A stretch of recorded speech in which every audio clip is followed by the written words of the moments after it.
여러분, 모 일간지 신문이 지난 12일부터 3일 동안 전국에 있는 만 20세부터 89세 남성 1370명을 대상으로 조사를 한 결과라고 합니다. 신뢰도가 95%라고 합니다. 70대, 80대 세대와 40대, 50대 세대, 그리고 20대, 30대 세대에 대한 이미지를 물었다고 합니다. 70대, 80대가 자신들을 바라보는 이미지, 그리고 40대와 50대가 70대, 80대를 바라보는 이미지, 20대, 30대가 70대, 80대를 바라보는 이미지를 조사를 해보니까 약간의 그 차이는 있습니다만 1위와 2위가 희생과 건면이었다고 합니다. 그리고 40대, 50대에 대한 이미지는 건면과 민주였습니다. 그리고 젊은 세대는 20대, 30대의 지금 이미지는 자유와 이기주의였습니다. 이러한 통계는 상당히 의미를 가지고 있다고 봅니다. 나이 든 세대와 젊은 세대 간에 그러한 세대 차이가 있다는 거 이제 말한다기보다는 이것이 시대의 변화를 반영하는 것이라 그렇게 봅니다. 지금의 시대가 그렇게 가고 있는 겁니다. 이전 세대에서는 희생을 중요하게 여겼는데 지금의 세대는 자유와 개인주의를 중요하게 여긴다는 겁니다. 이것은 여러분 대단히 중요한 시대적 흐름입니다. 지금의 시대는 희생이냐 자유냐 공동체냐 개인이냐의 싸움으로 갑니다. 지금은 자유와 개인주의가 모든 것을 이기는 시대로 갑니다. 시대가 희생의 길을 가느냐 아니 정반대로 자유의 길을 갑니다. 시대가 공동체 승으로 가느냐 아니 반대로 개인주의로 갑니다. 여기서 우리는 중요한 질문을 던져야 합니다. 우리는 어떻게 해야 하느냐? 그 시대의 흐름에 따라가느냐? 그 시대의 분위기에 자신을 맞추느냐? 아니면 그 시대의 흐름에 반대로 가느냐? 아니면 그 시대를 뚫고 가느냐? 지난 그 금요 기도회 때 사도행전 20장 말씀을 나누었는데 이런 구절이 있었습니다. 사도 바울이 교회 공동체에 대한 중요성을 강조하면서 교회를 부탁하는 내용이 나옵니다. 교회를 부탁하면서 사람들이 자기와 같이 되기를 원한다고 합니다. 그리고는 아주 재미난 말을 하는데요. 내가 아무의 은이나 금이나 의복을 탐하지 아니하였다. 이 구절이 교회를 부탁하는 것과 무슨 상관이 있습니까? 유진 피터슨이라는 사람이 메시지라고 하는 성경에서 이 부분을 이렇게 번역을 했더군요. 내가 아무의 은이나 금이나 탐하지 아니하고는 나는 재물에 관심이 없습니다. 그리고 바울이 내가 아무의 의복을 탐하지 아니하고는 나는 유행에 관심이 없습니다. 아마 그 의복이 유행에 앞서는 그런 옷과 같은 그런 것이었던 것 같습니다. 그래서 나는 유행에 관심이 없습니다. 바울이 유행을 따라가지 않았다고 합니다. 로마서에서는 이렇게 말씀합니다. 로마서 12장 2절에 너희는 이 세대를 본받지 말고 오직 마음을 새롭게 함으로 변화를 받아 하나님의 선하시고 기뻐하시고 온전하신 뜻이 무엇인지 분별하도록 하라. 너희는 이 세대를 본받지 말라. 너희는 이 시대의 흐름에 그대로 따라가지 말라. 지금의 시대가 자유와 개인주의로 간다고 해서 그대로 따라가서는 안 된다. 진정한 삶의 가치가 무엇인지를 알아야 된다. 하나님의 뜻을 분별해야 한다. 이를 믿는 자는 이 시대의 희망이 되어야 합니다. 우리는 자유와 개인주의를 무작정 따라가는 사람이 아니라 그러한 시대 속에서도 희생과 공동체성을 회복하는 사람이 되어야 합니다. 우리는 지난 한 달 동안에 에베소서 1장의 말씀을 가지고 함께 나누었습니다. 에베소서 1장은 하나님의 예정을 말합니다. 하나님께서 역사 이전에 무엇을 계획하고 계셨느냐를 말씀합니다. 그래서 예정은 하나님의 역사에 대한 뜻이요, 하나님의 계획이요, 하나님의 목적이요, 하나님의 꿈과 비전입니다. 바울은 말합니다. 너희는 역사에 대한 하나님의 그 엄청난 뜻과 계획이 무엇인지를 알아야 한다. 그 그림을 가지고 있어야 한다. 그리고 너희가 받은 구원이 얼마나 엄청난 축복인지를 알아야 한다. 그리고 바울은 감탄사를 터뜨리죠. 찬송하리로다 하나님. 하나님의 뜻이 놀랍다는 것입니다. 이런 저는 개인적으로 하나님의 예정을 다루면서 제가 지금까지 가져왔던 모든 신학적인 견해들이 하나로 통합되는 것을 느끼게 되었습니다. 그리고 믿음으로 고백하게 되더군요. 하나님, 하나님의 예정을 이루는 사람이 되어야 하는군요. 하나님의 뜻을 이루는 사람이 되어야 하는군요. 개인의 영광보다 더 중요한 것이 하나님의 영광이군요. 여러분, 그리고 그 하나님의 뜻이 어떻게 이루어지는지가 나타났는데, 하나님 뜻이 어떻게 이루어졌죠? 바로 그리스도 안에서 이루어집니다. 하나님의 아들을 통해서 이루어집니다. 좀 더 구체적으로 밝히시는데, 그리스도의 피로 말미암아 이루어진다고 합니다. 피는 희생을 말하죠. 아들의 희생을 통해서 이루어진다. 아들이 아버지의 뜻을 위해서 당신 자신을 희생하는 겁니다. 아버지의 뜻은 그 아들의 희생을 통해서 이루어진다. 이것이 하나님께서 창세전에 정하신 뜻이요, 하나님의 구원의 방법입니다. 여러분, 이것은 대단히 중요합니다. 하나님께서 일하시는 방식을 말합니다. 하나님 아버지께서는 예수 그리스도의 뒤를 따르는 우리들, 이제 하나님의 아들들인 우리를 통해서 구원의 역사를 이루시는데, 그 하나님의 구원의 뜻이 하나님의 아들들의 희생을 통해서 이루어진다. 그래서 여러분, 하나님의 아들들, 믿는 우리의 본래의 삶은 십자가의 길이어야 합니다. 사랑과 믿음과 순종과 희생의 삶입니다. 이것을 통해서 생명의 역사들이 일어나는 것입니다. 이것을 통과하지 않는 신앙은 정상적인 문을 통과한 것이 아니라 담을 넘은 것입니다. 이러면 기독교 신앙은 세상의 빛입니다. 빛이어야 합니다. 그런데 이 교회가 십자가의 길을 가지 않는다. 사랑과 희생의 길을 가지 않는다. 하나님의 영광보다 개인의 영광을 위해서 산다. 그런 기독교 신앙은 정상적인 문을 통과하지 않은 겁니다. 담을 넘은 겁니다. 그러한 기독교 신앙은 세상의 희망일 수 없고 답일 수 없습니다. 오늘 예수님께서 두 사람의 기도에 대한 비유를 말씀을 하십니다.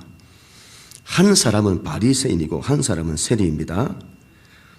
이 바리새인이라는 사람은 바리새파에 속한 사람으로 유대계 종파 가운데 하나죠. 유대인들이 존경하는 경건한 사람들입니다. 하나님의 율법의 말씀을 철저히 순종하는 사람들입니다.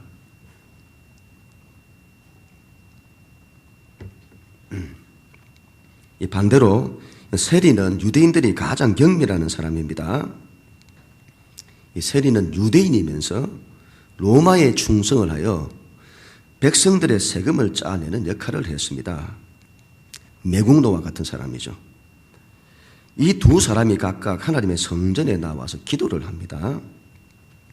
그 전체 내용이 기도에 대한 그 내용이죠. 그렇지만 우리가 이 오늘 말씀을 좀 더 자세히 보면 이 비유는 기도에 대한 가르침이 아닙니다. 물론 기도에 대한 가르침이 나타나는 것은 사실입니다만, 너희는 이렇게 기도하라는 기도에 대한 가르침보다는 다른 뭔가를 말씀하시고자 기도에 대한 비유를 드신 겁니다.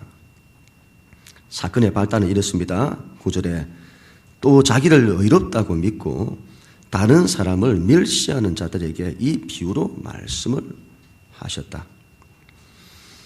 어떤 사람들이 자기를 의롭다고 하고 다른 사람을 멸시를 합니다. 그 사람이 누구인지는 뒤에 나타나죠. 바로 바리새인과 같은 사람입니다. 바리새인은 당시 유대교 종파 가운데 가장 경건하기로 유명한 사람들입니다. 유대 사회에서 존경받는 그룹입니다. 바리새인들이 다 그런 건 아닐 겁니다. 그런데 그들 신앙의 일반적인 모습이 그렇다. 자신들이 의롭다고 믿고 죄인들을 멸시하는 겁니다. 예수님께서는 그들의 신앙의 태도가 못마땅하신 겁니다.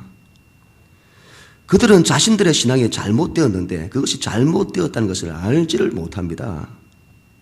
그들은 자신들이 신앙을 누구보다 잘 안다고 생각을 합니다. 그런데 예수님의 말씀은 너희가 정작 신앙이 무엇인지를 모른다. 그것을 깨닫게 하시고자 예수님께서는 이 두 사람의 기도를 예를 들어서 그 문제를 지적하십니다. 하나는 바리새인의 기도이고 하나는 세리의 기도입니다. 바리새인과 세리는 정반대의 사람이죠. 그들이 기도를 합니다. 한쪽은 자기가 의롭다고 생각하는 사람이 드리는 기도고 다른 한쪽은 자신이 죄인이라고 생각하는 사람이 드리는 기도입니다. 여러분, 기도의 예를 들었습니다만 기도에 대한 가르침이 아니라 신앙의 두 가지 방식을 말씀하신 겁니다. 한 사람이 성전에서 기도를 합니다. 그는 바리새인입니다. 11절 12절 바리새인은 서서 따로 기도하여 이르되 하나님이여 나는 다른 사람들 곧 토색, 불이, 간음을 하는 자들과 같이 아니하고 이 세리와도 같이 아니함을 감사하나이다. 나는 일일에 2번씩 금식하고 또 소득의 11조를 드리나이다. 이 바리새인은 먼저 감사 기도를 드립니다. 하나님 감사합니다. 기도하죠. 신앙에서 감사는 중요합니다. 우리가 삶의 어떤 조건과 환경 가운데서도 어떤 삶의 바람과 풍랑 속에서도 하나님의 선하심을 믿고 하나님께 감사하는 것이죠. 기도의 꽃이라고 여겨집니다.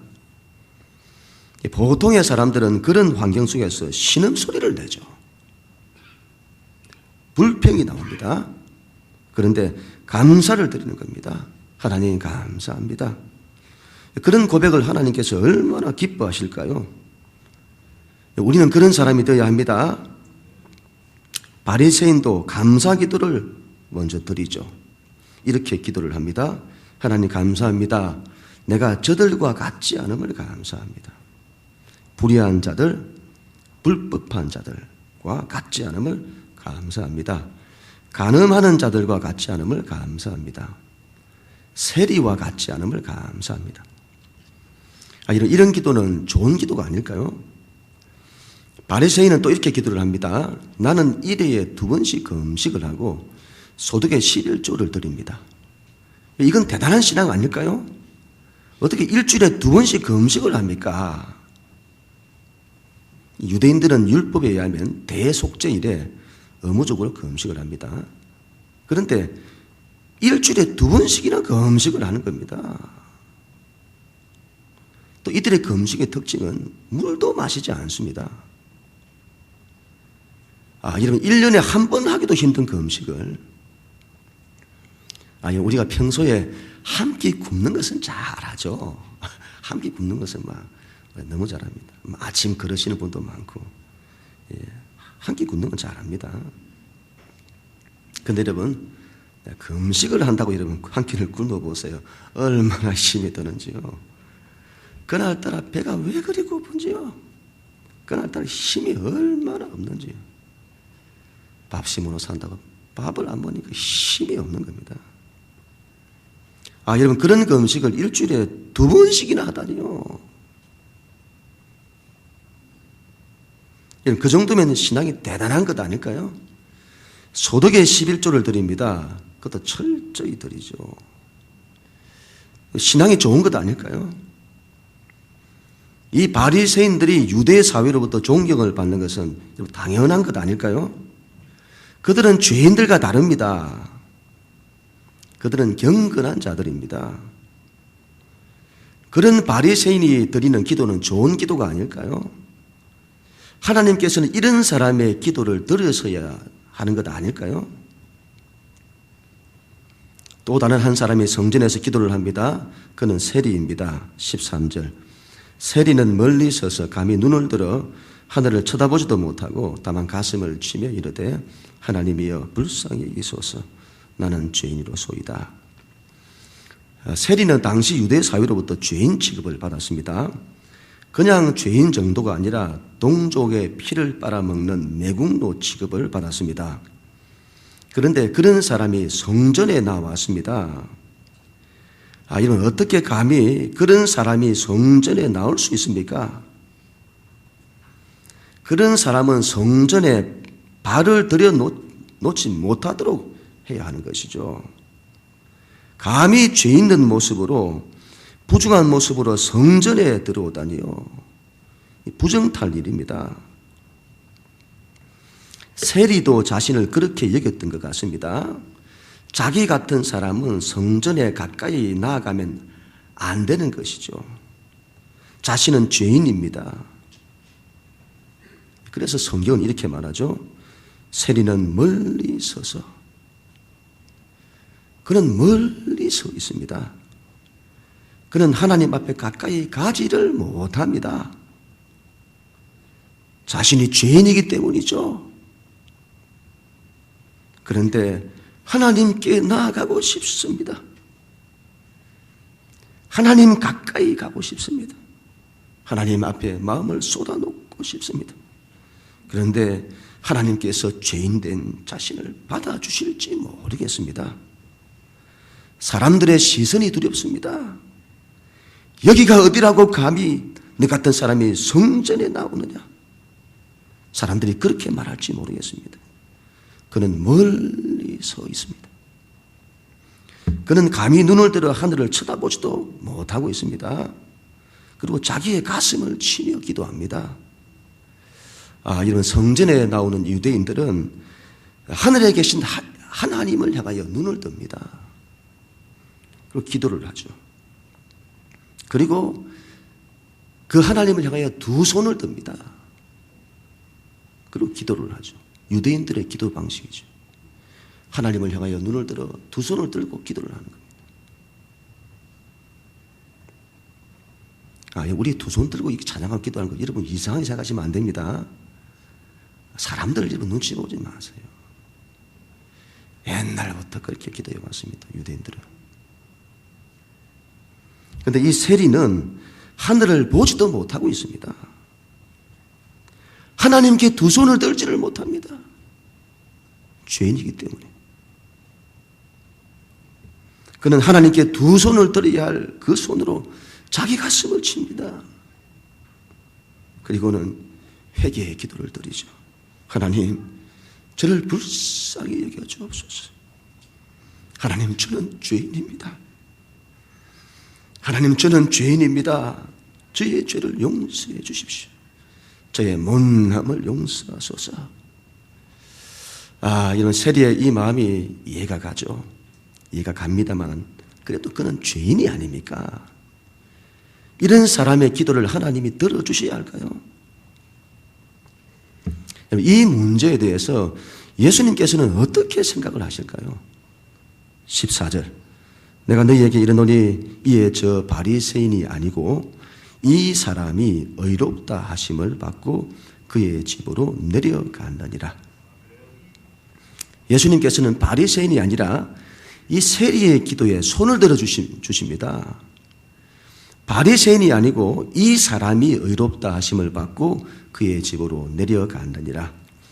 하나님께서 바리새인의 기도가 아니라 세리의 기도를 받으셨느니라. 바리새인의 기도는 옳지 않다 하시면서 받지 않으시고 세리의 기도는 옳다고 하시면서 받으셨느니라.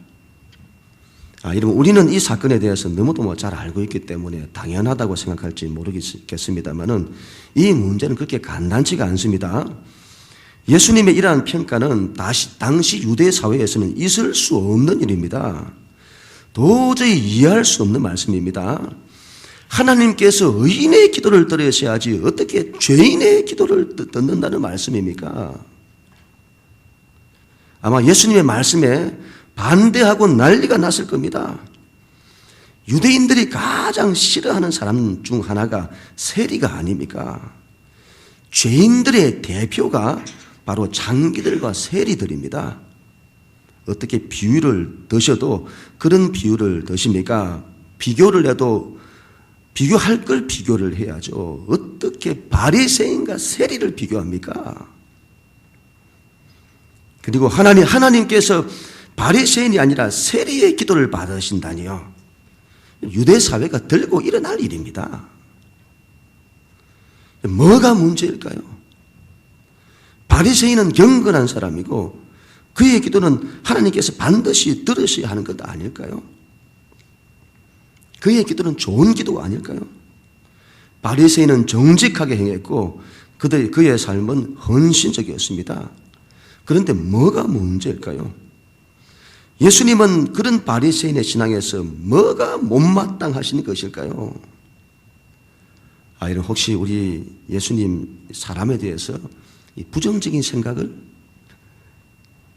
그래서 그들이 하는 모든 것이 마음에 들지 않는 건 아닐까요? 그건 있을 수 없는 일이죠. 그러면 뭐가 문제일까요? 그것은 아마도 그들이 행한 모든 것을 아무런 의미 없도록 만들어버리는 뭔가가 있기 때문입니다.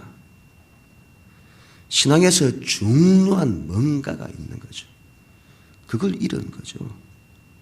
신앙이 거기서부터 출발을 해야 하는데 그렇지 않은 겁니다. 예수님께서는 그 점을 보고 계신 듯합니다. 겉으로 드러나는 것이 아니라 그 사람의 내면에 있는 그 무엇, 그 중심을 보시고 있는 겁니다. 이 점은 오늘 말씀 처음에서 이미 나타났습니다. 9절 말씀에 또 자기를 의롭다고 믿고 다른 사람을 멸시하는 자들에게 이 비유로 말씀하시되, 바리새인의 문제는 다른 것이 아닙니다. 그는 자신을 의롭다고 여겼습니다. 그는 자신을 죄인이라고 생각하지 않습니다. 그는 자신을 의로운 사람이라고 생각합니다. 그리고 그렇지 못한 사람을 멸시합니다. 그는 자신을 그들보다 더 높은 위치에 자신을 두고는 그들을 심판합니다. 그는 자신을 심판자의 위치에 두고는 그들을 판단하고 정죄합니다. 그들은 신앙을 어디다 쓰는가 하면 사람들을 사랑하는데, 하나님을 사랑하고 세상을 사랑하는데 쓰지를 아니하고 그 신앙을 사람을 판단하고 정죄하는데 사용을 합니다. 예수님은 그게 싫으신 겁니다. 그런 신앙의 방식이 싫으신 겁니다. 예수님은 바리새인들의 그와 같은 신앙의 방식을 본성적으로 싫어하십니다. 반대로 세리는 자신을 죄인이라고 여깁니다. 그는 자신을 의인이라고 여기지 않습니다. 하나님, 저는 죄인입니다. 저를 불쌍히 여기소서. 그리고 이 사람은 하나님의 은혜를 의지합니다. 예수님께서 지난 세월 동안 세리가 했던 그 일을 인정하시는 것이 아닙니다. 그 사람이 자신의 죄인됨을 발견하고 하나님 앞에서 회개하며 하나님의 은혜를 구하는 것입니다. 하나님께서는 그 기도를 들으시는 겁니다. 예수님의 말씀은 우리 신앙의 근본을 말씀하십니다. 우리의 신앙은 복음의 반석 위에 서야 합니다. 십자가의 복음입니다. 예수님의 십자가 앞에서 우리가 얼마나 큰 죄인이었는지를 알아야 합니다. 하나님, 제가 죄인이었군요. 그런 죄인된 나를 하나님이 구원해 주셨군요. 그리고 우리의 신앙은 그 하나님의 은혜의 자리로 들어가는 것입니다. 이것이 하나님께서 원하시는 신앙입니다. 그런데 바리새인처럼 자신을 죄인이 아니라고 여기는 사람은 예수님의 십자가가 필요 없는 사람입니다. 이런 신앙은 하나님의 뜻을 정면으로 반대하게 됩니다. 왜냐하면 하나님의 뜻은 십자가를 통해서 구원하시는데 그런 십자가 필요 없다고 합니다.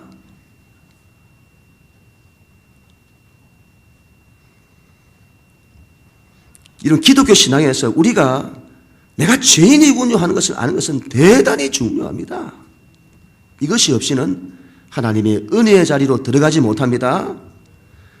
자신이 죄인이라는 것을 아는 것이 기독교 신앙의 출발입니다. 그래서 바울이 이렇게 고백을 하죠. 저는 죄인 중에 괴수입니다. 그냥 죄인이라 해야 될 건데 죄인 중에서 괴수입니다. 으뜸이라는 것이죠. 저는 사도들 중에 가장 못난 자입니다. 저는 질그릇입니다. 저는 못난 자입니다. 저는 만삭되지 못하여 난 자입니다. 그런데 하나님이 그런 나를 이방인의 사도로 세워주셨습니다. 바울이 평생을 이 하나님 은혜에 의지하며 사는 겁니다. 이것이 고백되지 않으면 하나님의 은혜가 오지 않습니다. 이것을 인정하지 않으면 결코 자기가 죽지 않습니다. 기독교 신앙은 자기가 죽고 하나님으로 사는 것을 말하는데 자기가 죄인이라는 것을 알지 못하면 자기를 버리지를 못합니다. 죄인일 때에 그 옛사람을 버리고자 하는데 자신의 옛사람이 옳은 겁니다. 그걸 어떻게 버립니까? 못 버리죠. 평생 예수를 믿어도 자기를 버리지 못하고 자기를 부인할 줄 모르고 신앙이 자꾸 중심으로 안 가고 자꾸 곁길로. 예수님께서 이렇게 말씀을 하시죠. 14절 무릇 자기를 높이는 자는 낮아지고 자기를 낮추는 자는 높아지리라.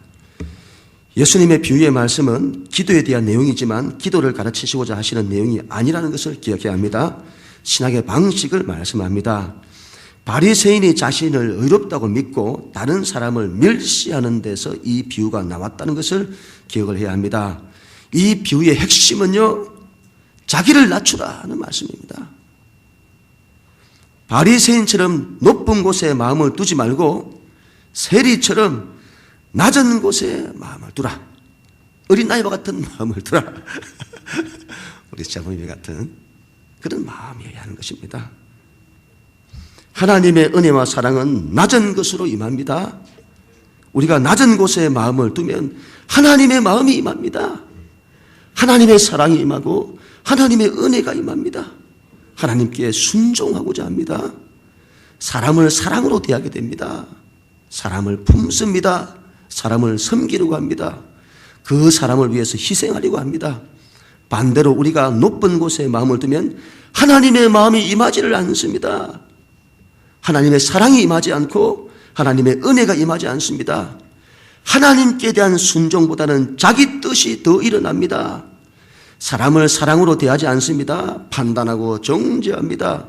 사람을 섬기려고 하지 않습니다. 섬김을 받으려고 합니다. 주는 것보다 받는 것을 더 원합니다. 바리새인들의 신앙입니다. 겉으로 신앙이 있어 보이는데 알고 보니 하나님의 은혜가 없습니다. 우리의 믿음은요, 믿는다 할 때 이 믿음은 낮은 자의 믿음이어야 합니다. 높은 곳에 마음을 둔 높은 자의 믿음이 되어서는 안 됩니다. 낮은 곳에 마음을 두고 하나님을 믿을 때 그 믿음은 겸손히 하나님을 사랑하고 하나님의 은혜를 의지합니다.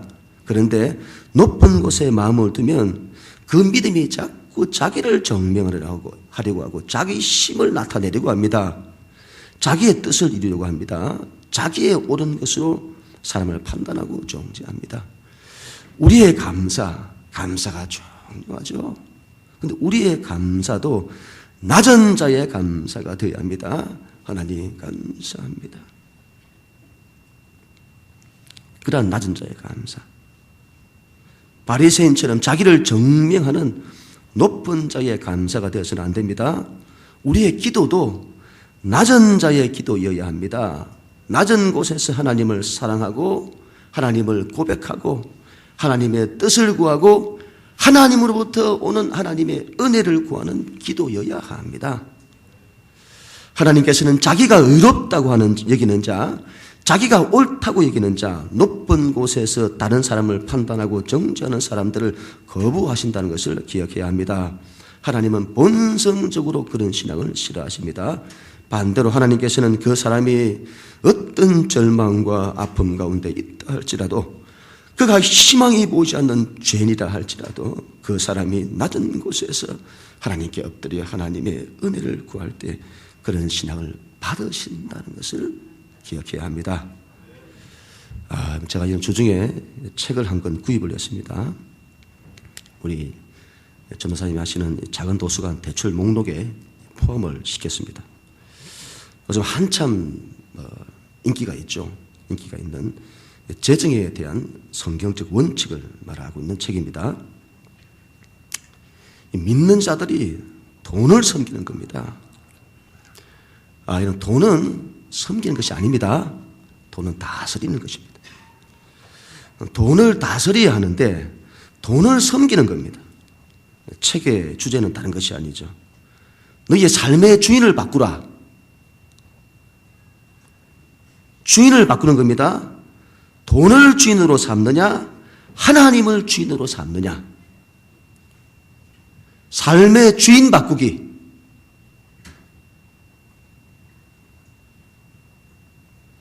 이런 꼭 한번 읽기를 권면합니다. 보신 분들 많이 아마 계실 건데요. 상당한 은혜가 있습니다. 저는 오늘 말씀에 대해서는 이렇게 말하고 싶습니다. 마음의 위치 바꾸기. 높은 곳에 마음을 두느냐, 낮은 곳에 마음을 두느냐. 여기에 따라서 여러분 우리의 신앙이 바뀐다. 우리의 신앙이 좌우된다. 우리의 삶에는 하나님의 은혜가 임해야 합니다. 그러기 위해서는 반드시 낮은 자가 되어야 합니다. 우리 예수님이 그런 마음을 가지셨습니다. 우리도 예수님과 같은 마음을 가져야 합니다. 빌립보서 2장 5절부터 9절 말씀에 너희 안에 이 마음을 품으라. 이 마음은 곧 그리스도 예수의 마음이니, 그 예수님의 마음이 어떤 마음이라고요? 그는 근본 하나님의 본체시나 하나님과 동등됨을 취할 것으로 여기지 아니하시고 오히려 자기를 비워 헤노시스라 하죠. 자기를 비운다, 내려놓는다, 자기가 죽는다. 비워 종의 형체를 가지사 사람들과 같이 되셨고 하나님이 사람이 되셨다. 낮아지셨다. 사람의 모양으로 나타나 자기를 낮추시는데 어디까지 낮추신다고요? 죽기까지 복종하셨으니 그 십자가에 죽으심이라. 십자가에 죽기까지 낮아지셨다. 이러므로 죽기까지 낮아지신 그 아들 예수 그리스도, 이름으로 하나님이 그를 어떻게 해요? 지극히 높여 모든 이름 위에 뛰어난 이름을 주셨다.